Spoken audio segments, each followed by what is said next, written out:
Welcome back. That's where I look. Okay. So I just started this drawing. First of all, I had my first guest on the Bipolar Baby podcast, and I'm so excited. I'm going to try to keep my talking to a minimum here because I'm feeling really exhausted.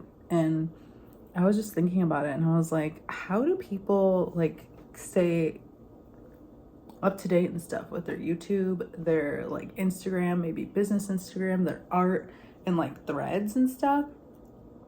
And I just brava.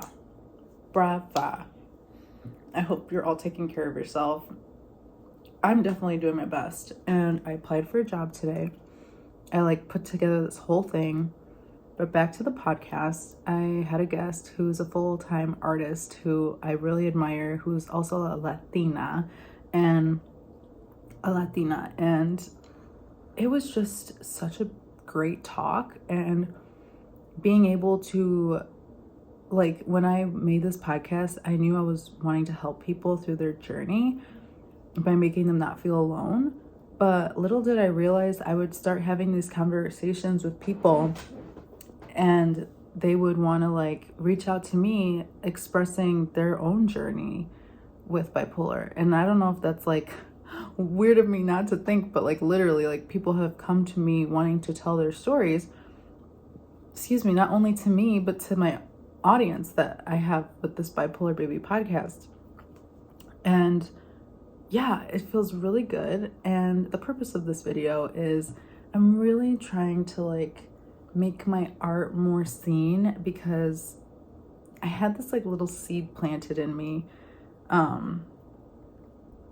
Earlier this morning, I was doing my morning pages. I've been doing really well with my morning pages, by the way. And as I was doing them, I was something came to my mind, because with the guest that I had on, she mentioned a solo artist show that she was gonna have. And sorry, I just ate pizza. So a solo show that she was gonna be doing. And for some reason today when I was drawing, I was or my morning pages, I was I want to have my own solo show. I would love to have my own solo show someday with my art.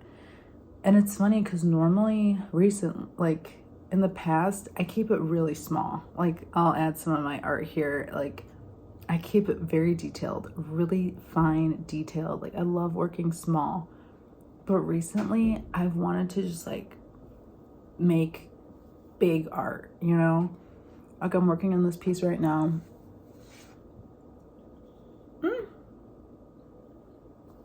I didn't realize on the other side of this, it had the ideas for the charms that I made. Again, working small, I'll add the charms. They're so little and so detailed. So this was some of the drawings. You could see a shamrock, a heart, so a 4-leaf clover, a little heart on fire kind of vibe, gold detail, a horseshoe, and Yuki charm. And those were some of my ideas. And I made every single one of them, you guys. And they all turned out fabulous. I haven't even worn them. I really need to wear them.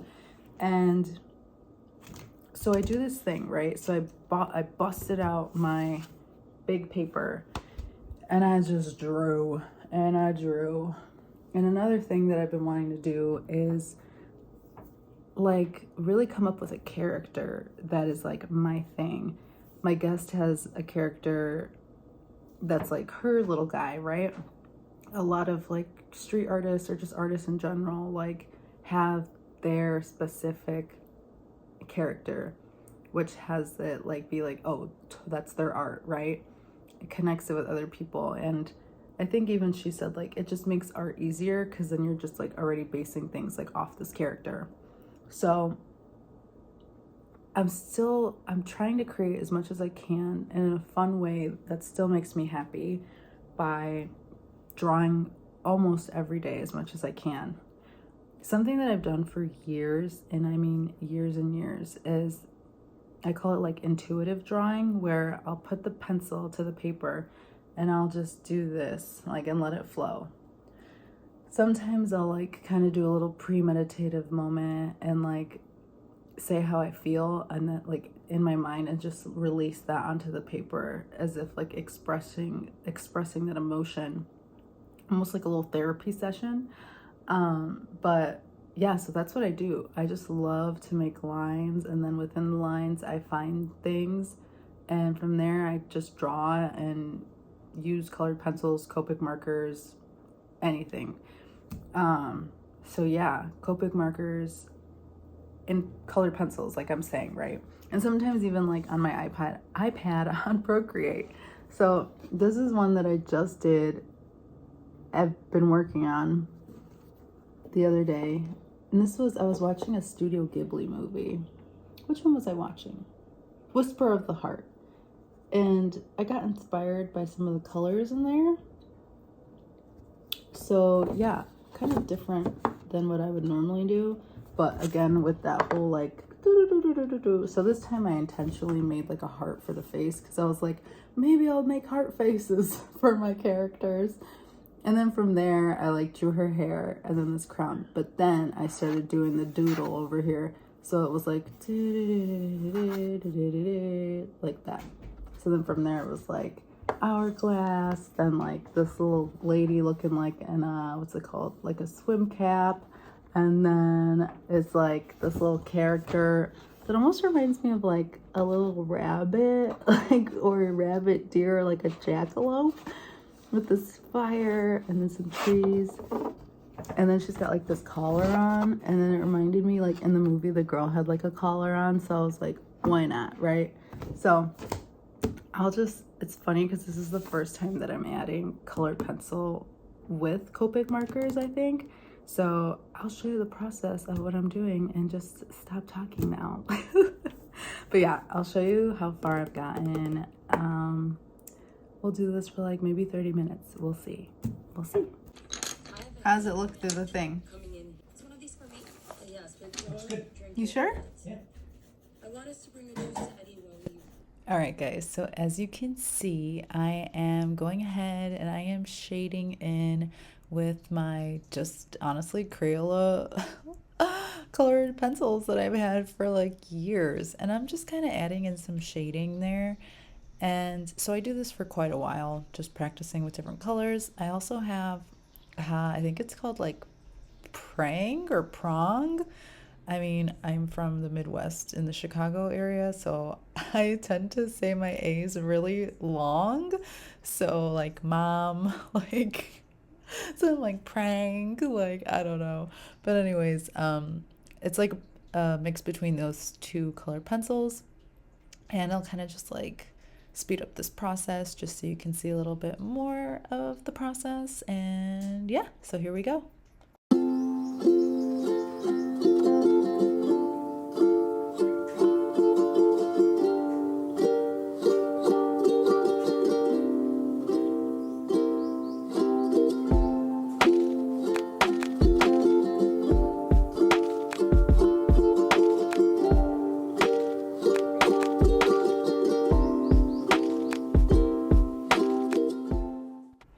So as you can see, I'm kind of just like following those strokes that I made in the hair. And then right here, I do this little bit of like a circular motion. I'm almost buffing the color like into the paper with what I've like already kind of filled in before. And it's funny because, well, I'm using Bristol board, by the way, and that's why it's like really smooth and it feels really, really good, not only with the Copic markers, but also for the colored pencils. So it's funny because like I've been kind of like coloring like this since I think I was in third grade. I had a teacher. She's like, there's like a right and wrong way to color, and this is how you color the right way. And she basically just like outlined the like black part of a coloring book, you know, where you fill in the lines. So she would outline that, and then as she brought in the color to the middle, she would lighten up the color. And I feel like I still kind of color that way. So it's weird because like then it gives it that middle part of like the highlight that like jumps out at you more so. And, you know, guys, I don't know if there's a right and a wrong when it comes to drawing and with art in general. And it's funny because I was just thinking about this, right? Like, my whole life, I have been just like an artist, somebody that loves to create, and I kind of forgot about that. It's like I completely forgot that I won all these contests when I was a kid. Like, I won a lot of coloring contests, but not only that, my art got chose to be in like the Daily Herald, which was like a Chicago kind of newspaper. So, like, in the weather, what's it called? In the weather section, they would have artists, like kids from schools, turn in entries. So, two of my artworks got chosen at two separate times to be in this newspaper. And my mom has them somewhere, I'm sure of it. So, I'll have to try to find those one day and bring them out. But not only that, I also got picked like in seventh grade to paint a snowplow. And yeah, so I turned in a sketch, like a drawing to my school. It's like a competition. And it was like a few people who got to paint a, what's it called? A snowplow. So it was really cool. That's also something I did where I was like, dang, Erica, like, being an adult, I'm like, oh, it's like scary because what if you get chose to be like to do a mural, right? But it's such a big thing to picture and kind of scary. And then I'm thinking to myself, girl, you painted a snowplow when you were in seventh grade. Like, granted, I got to pick a few friends to do that with me, but it's just funny, like, when you put it into perspective of, like, guess what? I didn't know how to do things back then either, but I did them and I was passionate about them and it was fun. So, long story short, I won a bunch of contests, including the school flag when I was like in fifth grade. So, anyways, this is how this is coming along. I hope you enjoyed this commentary. You guys, oh my gosh. Okay, first of all, I have these in because the neighbors are being a little loud and I don't have to edit that out. So, yeah. Okay, so I'm editing the end of this video and I'm so proud of myself. Toot toot my own horn because it was only Thursday that I started that drawing, right? That was only like the 29th and it's the 3rd of this new month, I think. So yeah, it's only been Thursday, Friday, Saturday, Sunday, 4 days since I first started that drawing, or since the last time that I was working on it. And I've gotten so far. I continued on with the colored pencils throughout. Note to self, I need to remember to pull the colors that I'm actually using and save them to the side so I can continue on with the same colors. So I'll do a little bit of a close-up on this so you can see what happened. But it definitely added a lot of depth. It even I even added like this little cloud part here just because I felt like it was really missing something. So that part is solely just colored pencils. So I'll do a little bit of like a deeper dive in here, and I think I'm gonna add gouache paints into this mix. I'm having a lot of fun just like elevating it. A lot of times I just stop at like Copic markers because I'm just like, it's like that's what I'm used to. But I'm really trying to like push myself to just play around with this kind of stuff because it's just like so much fun, and I feel like there's like levels that I'm missing to my art that I want to explore more, just like myself. So anyways, I'm gonna go ahead, I'm gonna show you a little bit more of this close up, and I can't wait to keep going.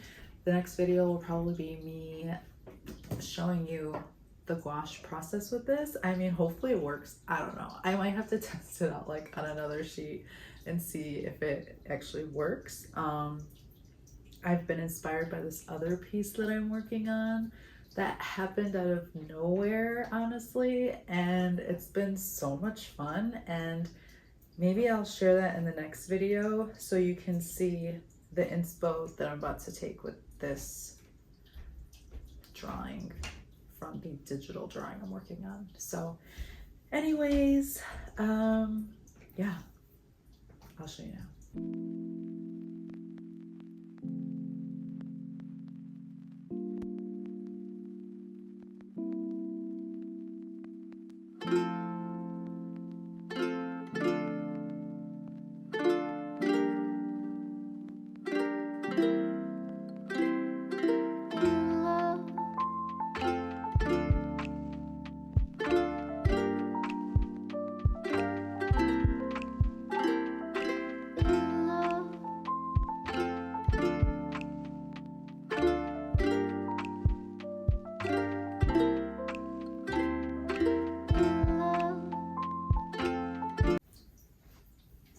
Okay, so with that, I am going to wrap it up. I also just looked at the video I just recorded and I did not realize what we had going on up here. But yeah, that's gonna do it for this week. I am so grateful to have you with me. I can't wait to see you next week. Thank you for being here. I am so proud of myself for keeping up with this second week in a row. So goal, do it once a week. It's happening. It's happening. Putting it out there once a week. All right. I love you. Have a good rest of your day or night, wherever you are, and I will see you next time. Remember to like, subscribe, and put on the bell notification so you can see me next time as soon as I post it. And remember to check out Bipolar Baby Podcast. I am going to be posting... well, first I have to do the, whatchamacallit, promo ad for the guest speaker, and then I'm gonna post the video of the guest maybe like the week of September 9th. So stay tuned. Maybe I'll show the behind the scenes promo creation next week as well. Anyways, you get what I'm saying. I'll see you later.